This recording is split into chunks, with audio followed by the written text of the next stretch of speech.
All right, good morning, everyone. It's 7 a.m., August 12th, 2020, and we'll call this meeting of the Fergus Falls City Council Committee of the Whole to order. Roll call, please. Tommy. Here. Cooper. Here. Thompson. Here. Arneson. Gustafson. Here. Hicks. Yeah. Fish. Here. Cooper. Here. We have a quorum.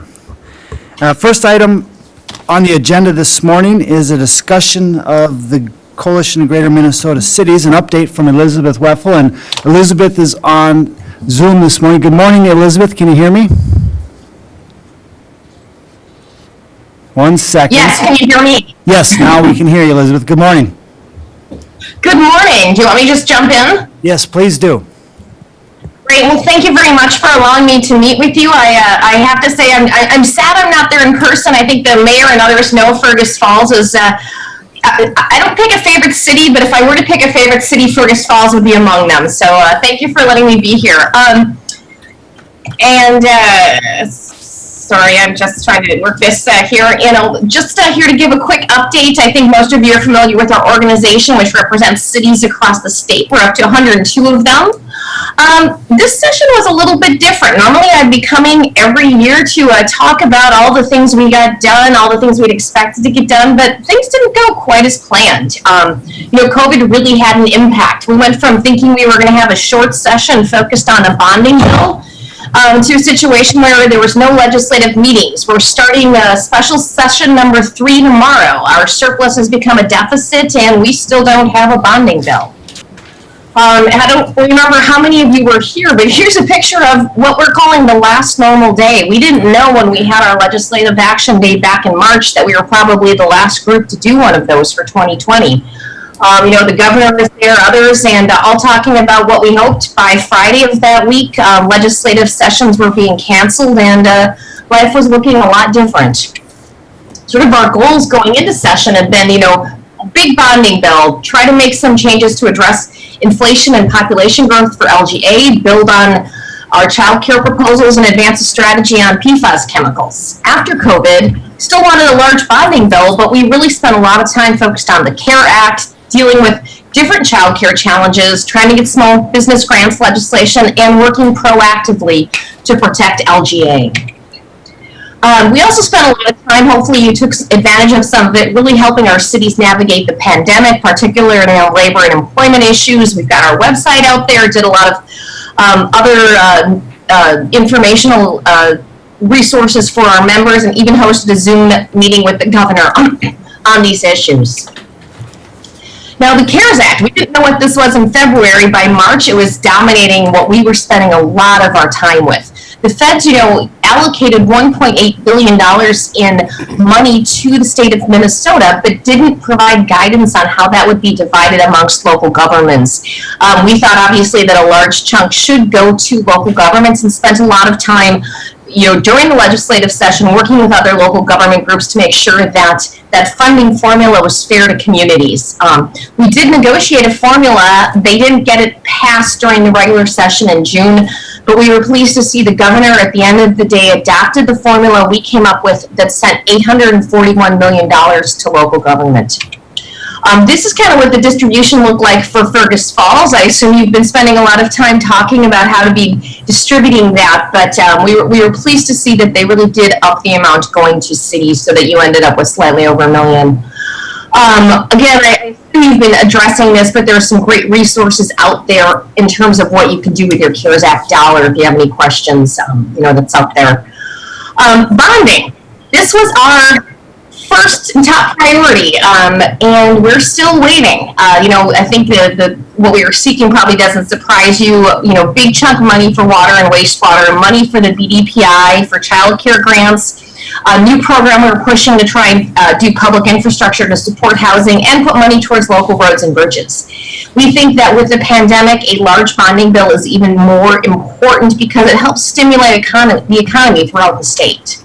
I won't walk you through everything on the slide, but this is really the road that the advocacy we've been working on for a bonding bill, doing press conferences, legislative action day, action alerts, a lot of media on this, participating in press conferences. We even, our press release from Audrey Nelson, our president, right after the first special session, even made it into national papers, decrying the train wreck. We've continued to push on this issue, but it's really been held up at the legislature, particularly in the House, over issues that have nothing to do with bonding.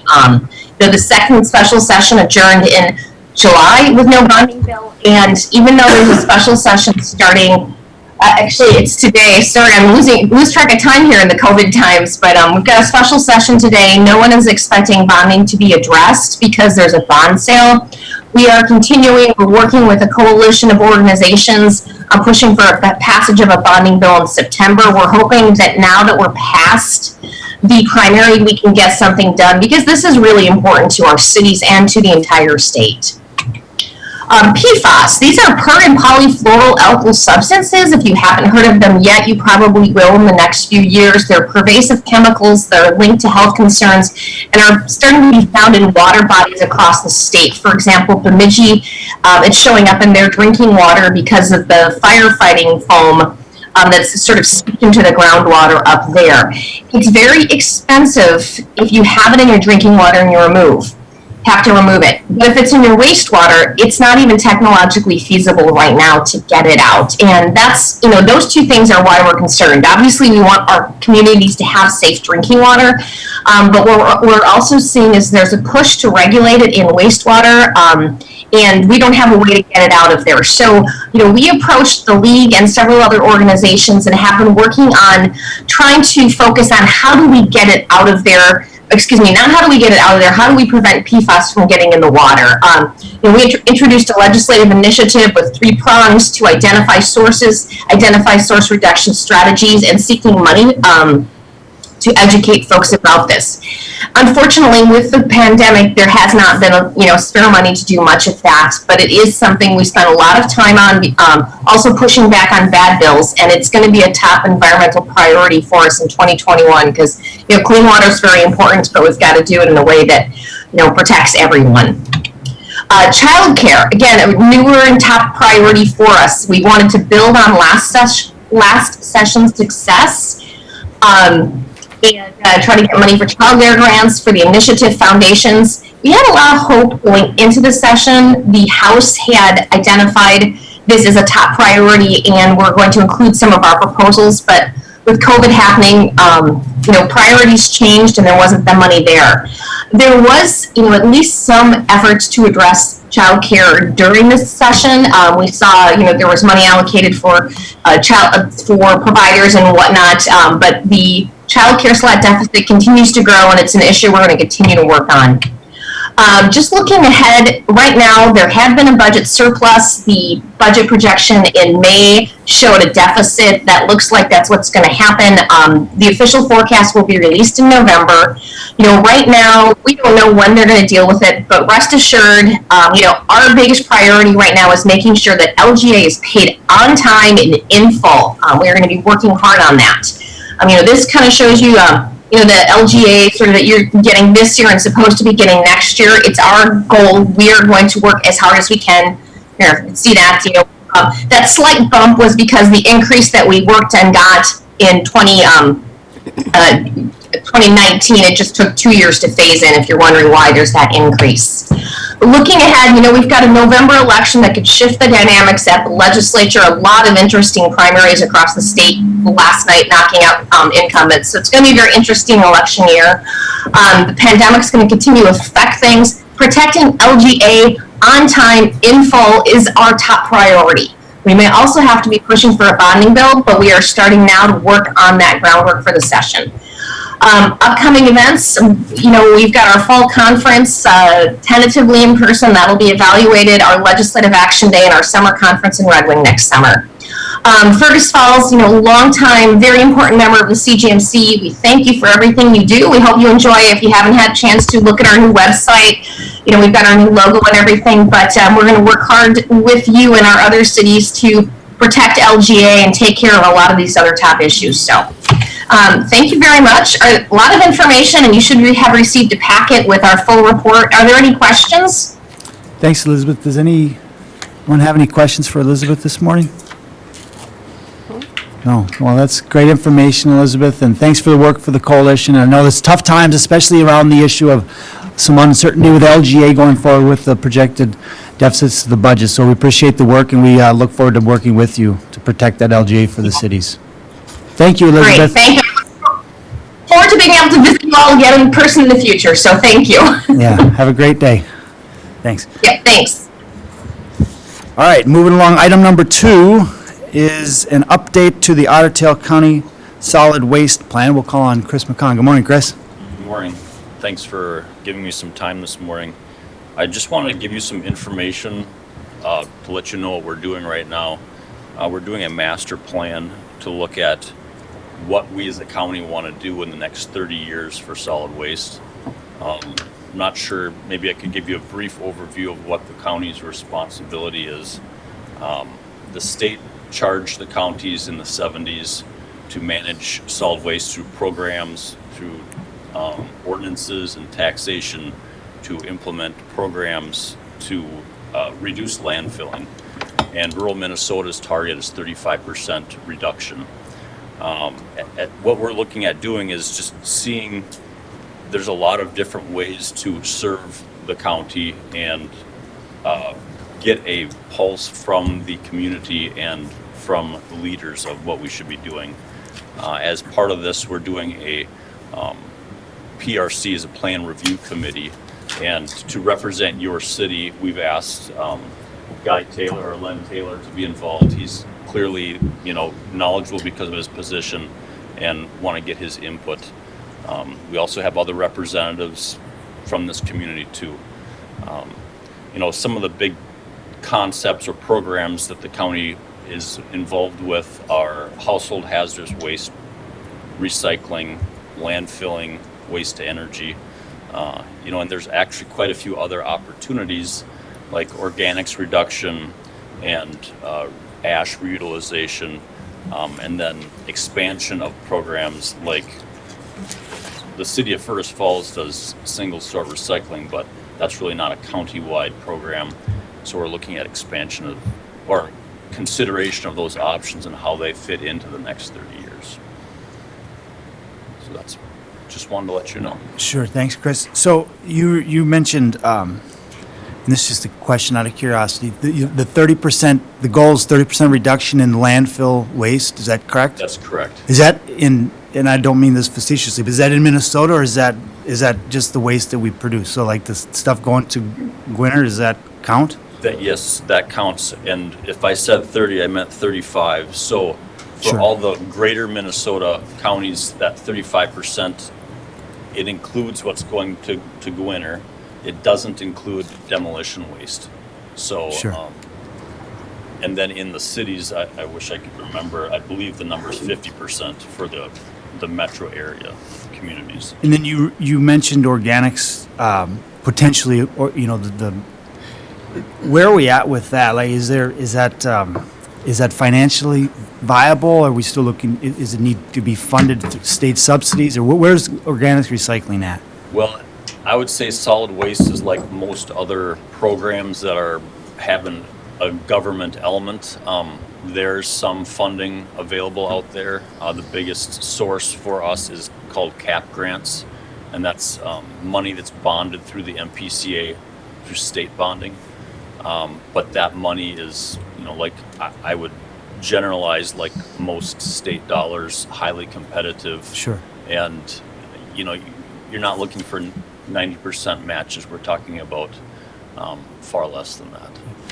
Well, I would just say that, and any of the other councils can pipe in here, but the single-sort recycling has been incredibly positive and well-received in the community. So if there's a way that the city could partner with the county on further recycling of whether it's organics or other things, we would be more than happy to do our part and what we can do to be a partner there. So. Well, and we feel really fortunate because, obviously Fergus is the biggest city in the county, but we have a really good relationship with your staff, and that's, I think, very fortunate because the program we do with you and just the operational cooperation we have is really, I can't imagine it being better than that. So. Sure. Well, anyone else have any questions for Chris on the plan? We appreciate the work, Chris. Thank you. Thanks. Item number 3 is a housing tax rebate program update, and we'll call on our community development manager, Clara Beck. Good morning, Clara. Hi, good morning. I'm going to take this over here so I can be at the computer. Hopefully you guys can still see me. All right.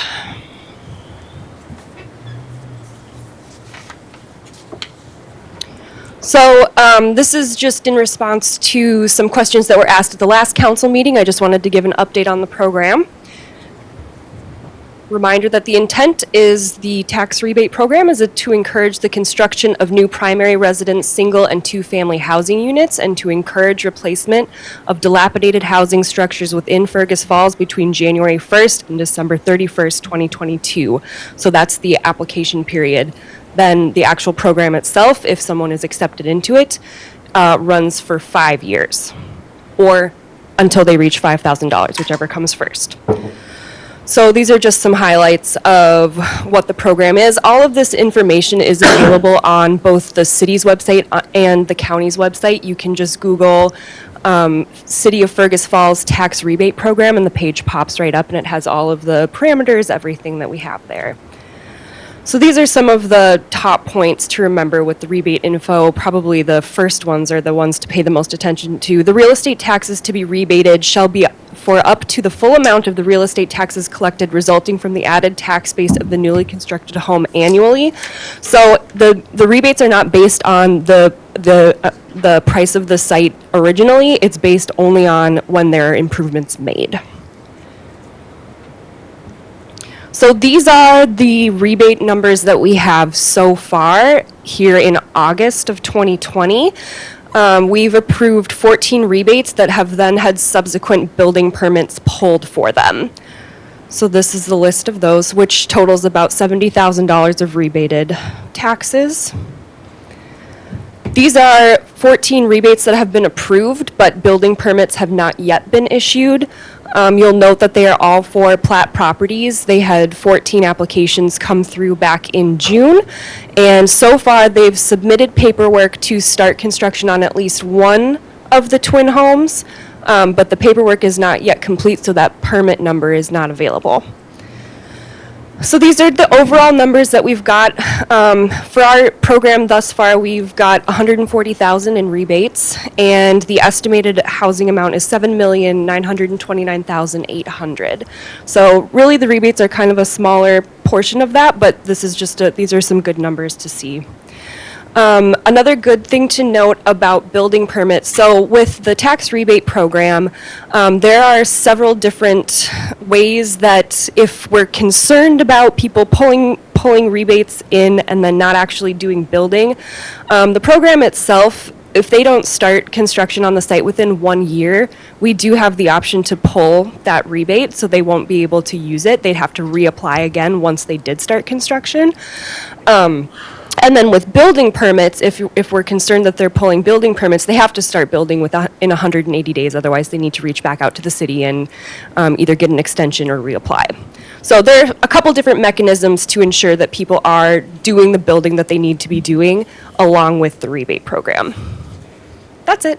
Any questions? Questions for Clara? Okay, thank you. Brent? Well, when you talked about the timeline they have to start on this, I mean, is it something, yeah, that would be my concern is at the very end of the program that we're going to have people submitting a million permits and we're going to take forever to get them done. You know, so I'm just wondering if it's something, you know, at the end of it, they have to start within 180 days, you say? Yep, that's correct. Okay, yeah. All right. Other questions? I mean, obviously, I was the one that asked the question. I just wanted to see that, you know, we actually have got some construction going because obviously the permits are and getting the applications. The whole idea was economic stimulus. So, you know, as long as people are building the houses, obviously I don't agree with the program, but that's by the by. Sure. It was more about seeing that it's actually the stimulus is happening, which obviously it theoretically is. Thanks, And Dan. as a reminder, we adopted the same tenets as the county program, but you would have the option to revisit some of those and make changes as you would see fit. I mean, when we adopted it, we made one change that's specific to Fergus Falls, which is that you cannot allow rentals. That's not countywide, that's just Fergus Falls, so that's an example of one way that we've tailored it to how we want it to be. So you can continue to consider that if you'd like. Sure, thanks, Claire. I think this year we've approved this program. We've had good, robust discussion. We've had obviously lots of changes in the economic situation in the city. So I think it makes sense for the council to revisit the program. We've, through this building season, we've approved it. We'll honor it. And then in January, we take a look at what's working and what it looks like for 2021. I think that's a fair way to move about. So thank you, you. Claire. Item number 4, we'll call on Mr. Wayne Hurley to present a bicycle-friendly award for this building, City Hall. Morning, Wayne. Thanks, Your Honor. Mr. Mayor, members of council, good morning. So I'm actually not presenting an award this morning. Oh, darn it. Hopefully I can come back in about 6 months and do that. But what we're looking for is, we'd like to see the city of Fergus Falls apply to the League of American Bicyclists for recognition as a bicycle-friendly business. So you're probably all aware that the city is already recognized as a bicycle-friendly community at the silver level, which is a pretty substantial accomplishment. And these are national recognitions, so this is really pretty cool. We also in Fergus Falls are on the League of American Bicyclists top 10 list nationally for the number of bicycle-friendly businesses that we have. So if you go out to Pedal Fergus Falls website, there's a list of all of them. We have 18 of them. I'm not going to remember all of them right off the top of my head. But one substantial one that I will mention is the police department. And the police department, if you recall when this happened a few years ago, got recognized as a bicycle-friendly business. They were tied for the first police department in the country with Boise, Idaho, as being recognized as a bicycle-friendly business. So, Hey, Wayne, just maybe mention as well, because that top 10 in the nation is pretty impressive, but if you look at the size of the communities, the number of bicycle-friendly businesses, it's not even close to the next small, we're by far the smallest city. I would say that the next smallest city after us is 10 times bigger than Fergus. Yeah. At a minimum, it's like Boulder, Colorado, I think, is the next smallest city on that list. So we're in pretty good company there. So basically what we'd like to see happen is for the city to apply as a bicycle-friendly business for City Hall. And I think that there's a pretty good shot that you'll get that award. So it's basically would be an application. There's a small fee. It's $50. The application period is open right now through October. Myself and others from Pedal Fergus Falls would be happy to assist with an application. If there's, if you want to assign a staff person to it or whoever, council member, whoever that might be. So I'd be happy to answer any questions if you'd like. But that's basically, we're just looking for authorization to submit the application for City Hall to apply as a bicycle-friendly business and get that recognition. Anyone have any questions for Wayne? I think it's fantastic. Surprise, surprise.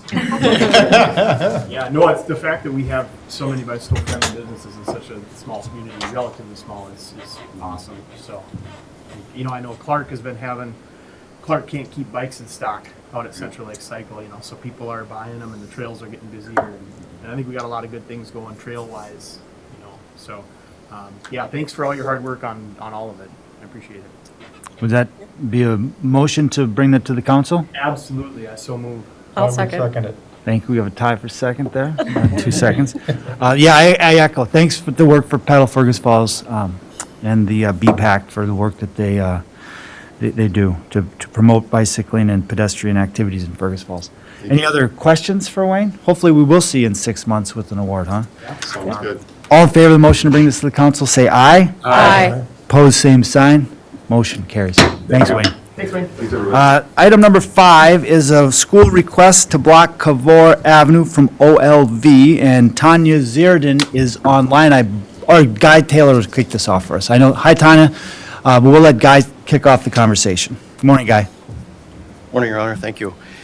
Yeah, you see before you the request from OLV is to block off Cavour from Vine to Oak, Monday through Friday, from 9 a.m. to 3 p.m., from September through May. So that's the basic request. Tanya can talk more about it, and then I believe Ryan's online too, and he can interject some comments of concerns that he had too. Is that Ryan Miller? Ryan Muckow. Ryan Muckow, got it. All right, good morning, Tanya. Chief Muckow. Good morning. So just to give you a little background, as of right now, pre-COVID, the way we did FIED, we had students in our gym, and for recess, we had students in what looks to be labeled Lot 9, which is our playground, and then Lot 10, which is a grass area. And so students for recess would, we would have 4 to 5 classes depending on the time zone, playing intermixed in those areas. In looking ahead to our COVID concerns and our reopening plans and working really hard to keep our classes not intermixed and keep them in their classroom cohorts, what we would like to be able to do is utilize the grass area across on the south side of Cavour for FIED to allow for better spacing of our students, and also so that they can remove their masks. Our gym is, if you've been in our gym, it's adequate. However, it's not spacious when we're talking about having 20 students in there running around without masks on when we're asking them to keep them on the rest of the day. So being able to safely utilize that grass area on the south side of Cavour would allow for their masks to come off and to allow for better spacing. In talking about our reopening plan with our FIED teacher, his largest concern was the safety of Cavour and crossing Cavour with students if we were to utilize that outside space. In the past, when we've used it for different units, he has had crossing guards across the class at the beginning of class and at the end of class. Currently, we have 9 FIED classes each day, 7 of which are K through 6 students, and then 2 more for our pre-kindergarten or preschool classes. So all total, we have 135 students in our building on any given day. For recess, again, I talked about how they're typically intermixed in that spot 9 and spot 10. In looking at trying to keep them separate, what we would like to be able to do is to develop like 3 or 4 play areas. So as classes go out for recess, they can be designated to an area and not be intermixing with other classes that are out at the same time. That would allow us to set up an area in that 9 where the playground is, in 10 where the grass area is, and then 2 other areas on the south side of Cavour. Again, allowing that crossing back and forth, if balls go into the street, all kinds of those concerns, coming back in for a Band-Aid or to use the bathroom, any of those kinds of concerns, having Cavour blocked off would make that safer and more efficient for the students. The other concern that we have is allowing for supervision. Right now we have 2 to 3 staff members supervising playground, that recess time at noon. Having those spots across the street from each other would still allow for those 2 to 3 supervisors to be able to see everyone without having to add additional staff, which isn't in our budget this year. So. Thanks, Tanya. Seems like a completely reasonable request in the way that the city can accommodate during these challenging times to make sure that schools provide the distancing necessary. Chief Muckow, are you on the line? Did you want to do you have any comments, Chief? I just had a couple things when I looked at it. Is just what was going to be used for blocking the road off. And that's just more looking for accessibility needs if we or PD or something emergent had to get to the facility. And then the second one was just the concern with building muscle memory in the kids that during the day they can almost in a sense freely run across the road, and then all of a sudden the road's reopened at the end of the day and maybe they forget, and all of a sudden they have their interface with traffic. So just those are my two things when I review the plans. in talking with Len yesterday, I wasn't sure what kind of barricades we needed to use. He had shared with me the type of barricade that we would have to use. If it was approved, we would work with the city to either rent or purchase those barricades to use on either end. Yeah, John. Yeah. Go ahead, Anthony. I, You live in the neighborhood, don't you? I live in the neighborhood, but I also have concerns that from a city perspective, we're setting up a precedent of closing off a road. I think if it was a one-time deal for a sports event or something like that, I wouldn't have an issue with it. But from September to May is a long period of time to shut a road down. Building on a little bit of what Chief Muckow was saying, this is the only through road from Union to College Way.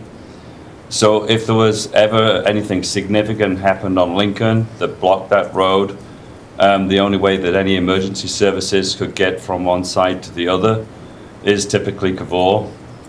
I like the use of the term muscle memory. I think allowing children to freely cross a road is not a good example.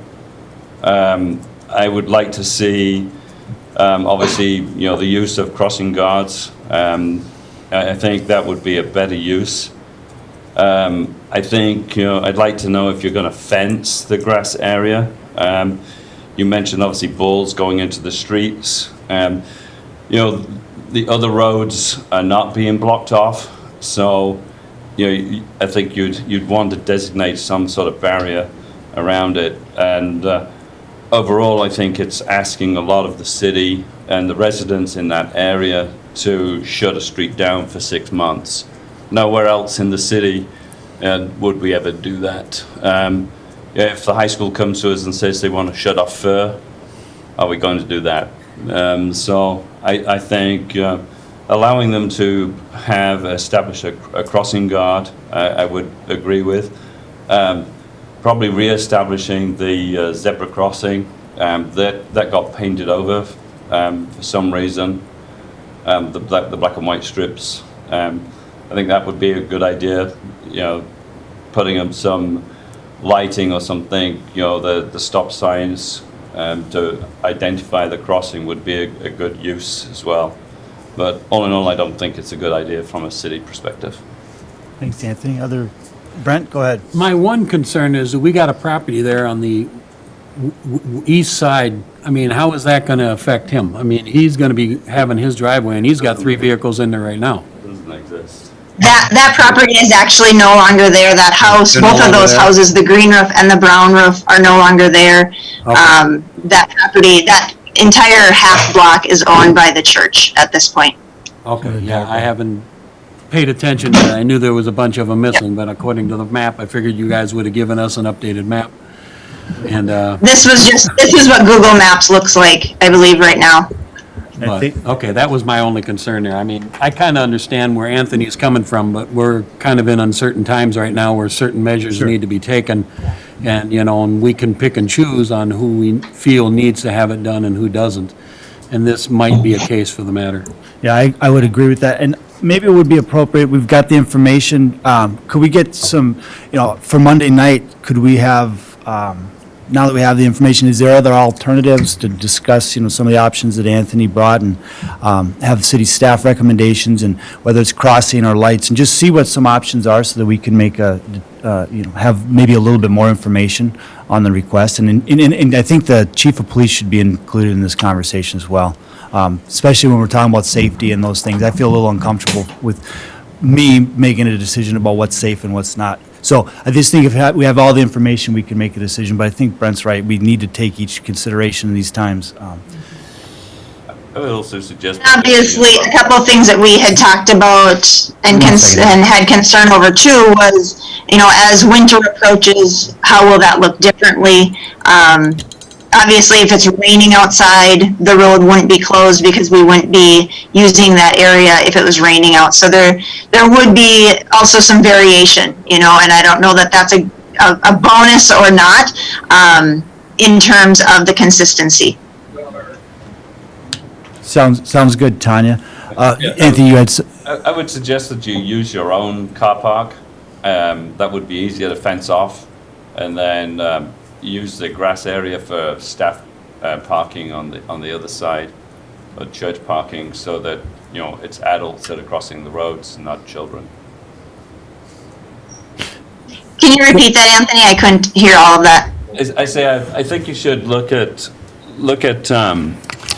using the car park, the church car park. You could fence that off and then have staff park on the grass area so that the children don't have to cross the road. So have the children play in the parking lot of the church. Correct. Then they don't cross a road. Gotcha.